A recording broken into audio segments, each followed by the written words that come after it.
I consider all things so much rubbish, that I may gain Christ and be found in him.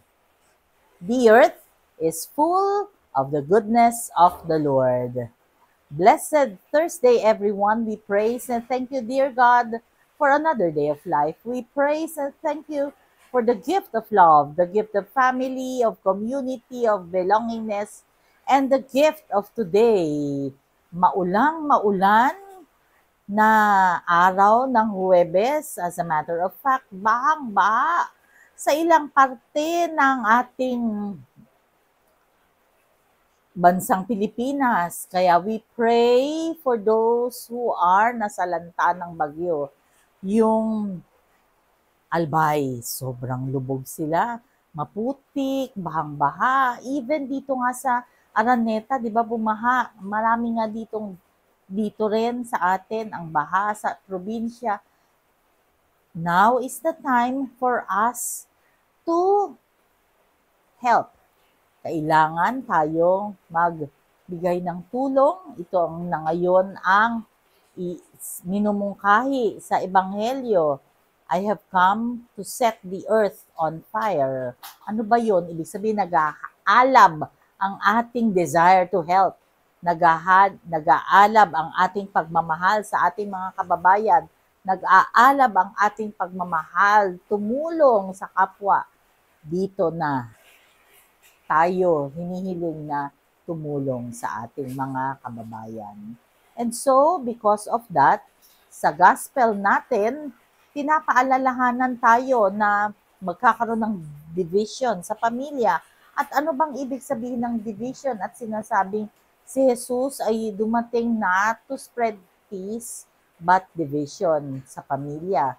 2 against 3, 3 against 2, yan ang sinasabi. Ang ibig sabihin niyan ay magkakaroon tayo ng kanya-kanyang paniniwala, magkakaroon tayo ng kanya-kanyang master. We will be serving other masters, di ba? Dahil siyempre sa ibang sekta napunta yung ibang kapatid natin sa amin, magkakapatid, ganon. Dati, pumupunta kami sa St. Jude na kami lang magkakapatid. Naalala ko pa, no, maliliit kami, na kami para kami hagdan, na we will worship, we will go to mass, na kahit na wala yung parents namin dahil busy sila. Tapos, yung parish priest noon, lalapitan kami, kasi nga kami mga bata lang, no? Pero I remember dahil in one of our service during the talk sa lectors and commentators sa HJM, nang inawit yung One Little Candle, I remember those days kung saan kami magkakasama. Nung tanungin ako ni Father, bakit ako umiiyak? It's because I just remembered na ganun kami manampalataya, ganun kami mag-worship, magkakasama kami, iisang puso, kami magkakapatid.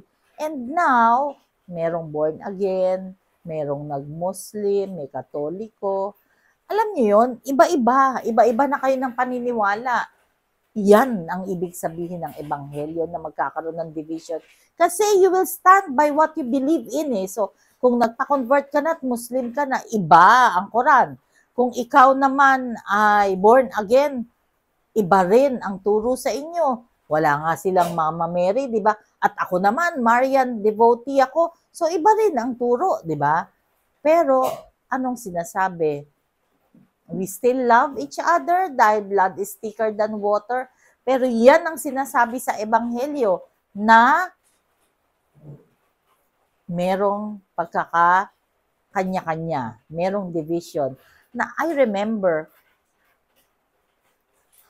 hindi ko na maalala kung sino nagsabi na maganda rin na may division sa prayer group. Halimbawa, malaki ang prayer group, maraming members. Maganda din yung merong faction. First time ko na dinig ito eh. Kasi syempre mas gusto natin yung walang pagkakapangkat-pangkat, di ba? Yung lahat iisang tinig. Kasi daw pag may division, ibig sabihin you want to be better. Ibig sabihin you're looking forward to become the better version of yourself.